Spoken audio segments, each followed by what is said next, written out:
I'm going to show you exactly what you need, how to put together a spirit box portal, just like I have, what settings I use, how to use a spirit box, how not to use a spirit box. So watch this video. Now, everything you're going to need, everything I'm going to talk about is listed in my link in my bio, and it is on my Amazon affiliate page. Now, before I break down how to actually put this together, I'm going to talk about how to properly use it. And in case you don't know what a spirit box is, this is a spirit box. It channels through a bunch of AM or FM radio stations. You can control the speed at which it's channeling through, so you're not picking up on clumps of words that are just from radio stations.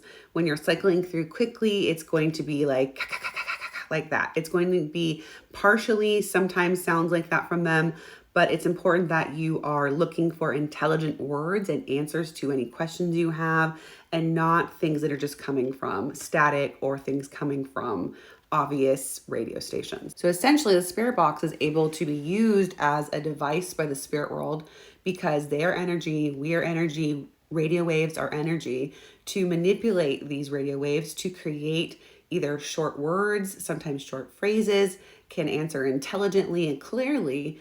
And so it's another means of communication and experimentation with the spirit world. I urge people to be open-minded to ways spirit can communicate with us. There is nothing off limits, truly, that the spirit can't use to potentially bring through some form of communication. Just because I'm a medium doesn't mean I'm not allowed to explore other means and of ways of communication with the spirit world. I'm not a this or that kind of person. I'm a this and a that kind of person. There's no war between mediums and paranormal investigators. I do paranormal investigation. I find it fun.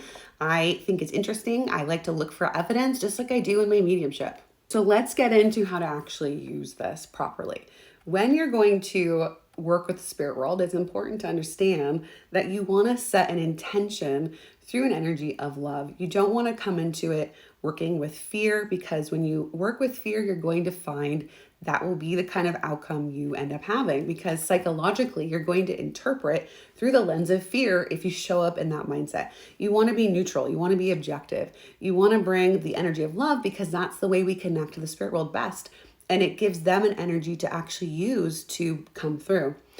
And it's important for you also to know that the spirit world will utilize your energy in addition to the energy coming from the spirit box to do this.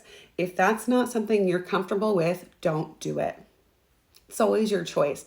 It's something I'm very comfortable with as a medium. I blend with the spirit world all the time. They use my energy. I sit in seances.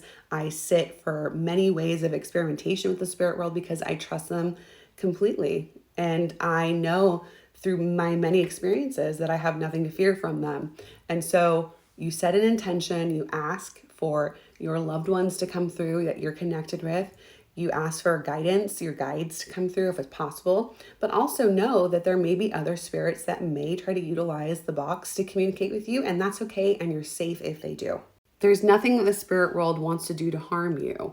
If you have experiences that are not coming from spirit, that's something to question and to try to understand. When spirits communicate, they go off to their side of life. They can't maintain that connection. That takes an incredible amount of energy to maintain the connection in this world.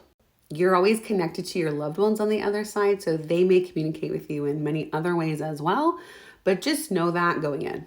And like I previously said, it's really important that you're objective and that you're not looking to create words that are not really coming from the spirit world. Don't try to take something that's not clear and pretend like it's a word just because of your desire for communication, which can happen because we're people. Try to ask questions to see if they can answer intelligently. You can ask things like, what color am I wearing? What is your name? What is my name? And the list goes on.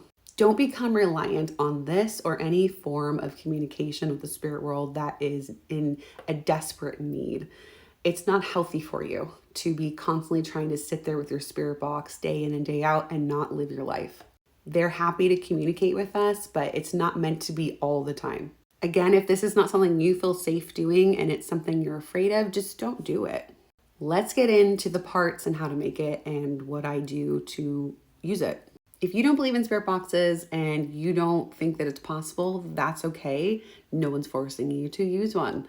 However, if you are open-minded and want to actually experience something for yourself instead of listening to someone else saying what's possible and what's not, then I urge you to do that. The things you're going to need in my link in my bio, here are my beacons. If you go down just a little bit, you're going to click on the link that says put together Spirit Box Portal, Mediumship Book Rex via Amazon affiliate. So if you go to this page, I have a lot of other things available as well that I recommend. You're free to not do this also, but I put different radios that looked cool. Obviously you can use your own radio, and then all the separate parts you need to actually put this together and make this work. So that's all conveniently put together for you if you would like to utilize that. The first thing you're going to need is the actual spirit box. The spirit box is the SB7, and this is the one I prefer, okay? You're going to also need these cables, which are again listed in the store. You need to have 2 of them, okay? So I have 1 and 2 over here. The next thing is you will need these jacks, which again, everything's listed there. You'll need this as the converter part. So you put the jack in here, and then you will be putting it into your pedals. So as you can see, everything is Velcroed onto this radio. And if you want to do that to have 1 unit, you can. That's also included there in the store. However, this radio doesn't work anymore, or the speaker doesn't work anymore. So I have a separate one. So it's up to you how you want to do that. Then you will need a mini pedal. This is a noise gate pedal, and this cuts out the sweeping noise in the background so that it's easier to hear. This is a mini reverb pedal, and you're going to want to have it on echo. I have this on echo. I have this threshold here. As you'll be able to see, the threshold will change. As you turn the threshold up, it will take out more and more noise. Sometimes it makes it so you can't hear everything you want to hear though. So you have to be careful about that. So the other thing you're going to need are these cables. It has 3 prongs. You need to have all 3. This is going to be plugged into the wall. Okay, this is just an extra one. You don't need it, but they don't have one that just has 2. And then again, you need one of these here, and it plugs into another one of these jacks. Now, this one also has this cable between these 2 pedals that you're going to need to put them together. Okay, so it goes all the way around here.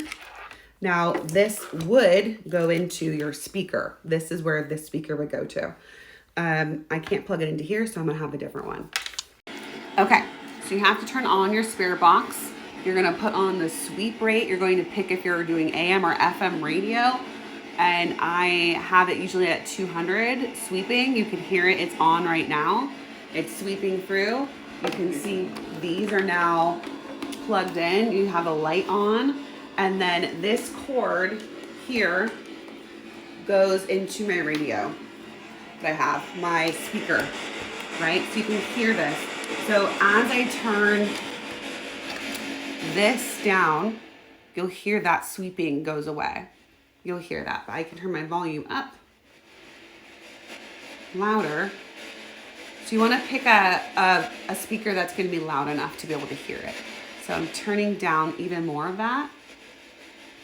And you can hear it would be difficult to have like a full sentence or a full word come through from a radio station at this sweep rate, right? The faster you have it, the better off.